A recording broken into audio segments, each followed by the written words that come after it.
जय श्री कृष्णा भक्तगण। जय माँ तुलसी। कार्तिक के माह में तुलसी माता की बहुत सारी कहानियां सुनी और पढ़ी जाती है। उनमें से एक कहानी यह भी है। चलिए प्रारंभ करते हैं। एक कन्या थी।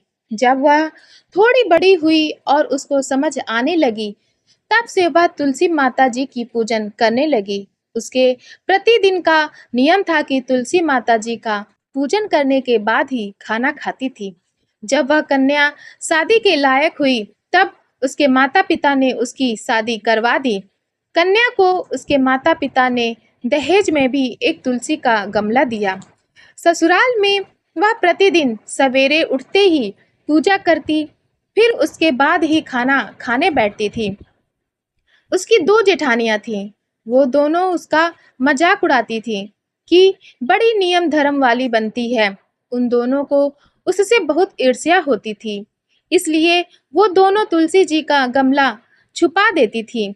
वह कन्या बड़ी मुश्किल से गमला ढूँढ कर लाती, अच्छे से पूजा करती और फिर खाना खाती।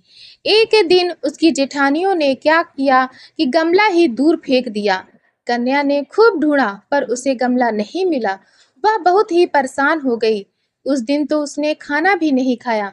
उसका नियम जो था, उस कन्या की सच्ची भक्ति देखकर तुलसी माता उससे बहुत प्रसन्न हो गई और उसके कमरे में तुलसी माता का गमला प्रकट हो गया। अगले दिन सुबह जब वह उठी, तो क्या देखती है कि उसके खाट के चारों कोनों पर तुलसी माता का गमला आ गया है।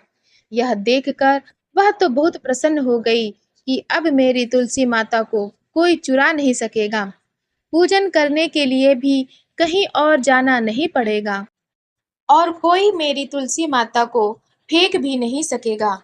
वह तो जल्दी से उठकर स्नान करती और तुलसी माता की पूजन कर लेती। जब वह खाना खाने बैठी, तो उसकी जेठानियां मजाक करने लगी कि लो देवरानी का नियम धर्म पूरा हो गया।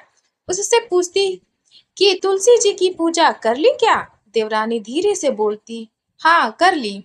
जेठानियां बोलती हैं, कहाँ से कर ली पूजा? गमला तो फेंक दिया था। देवरानी कहती है कि देख लो मेरे कमरे में खाट पर तुलसी जी लग रही हैं। जेठानियां बहुत शर्मिंदा हुई और बोली कि देवरानी तेरी भक्ति सच्ची है। हमने तुझे बहुत परेशान किया, हमें माफ कर दे। देवरानी उन्हें माफ कर देती है। हम भी तुलसी माता जी से यही प्रार्थना करते हैं कि हे तुलसी माता, जैसी कृपा आपने देवरानी पर करी, वैसी हम पर भी करना।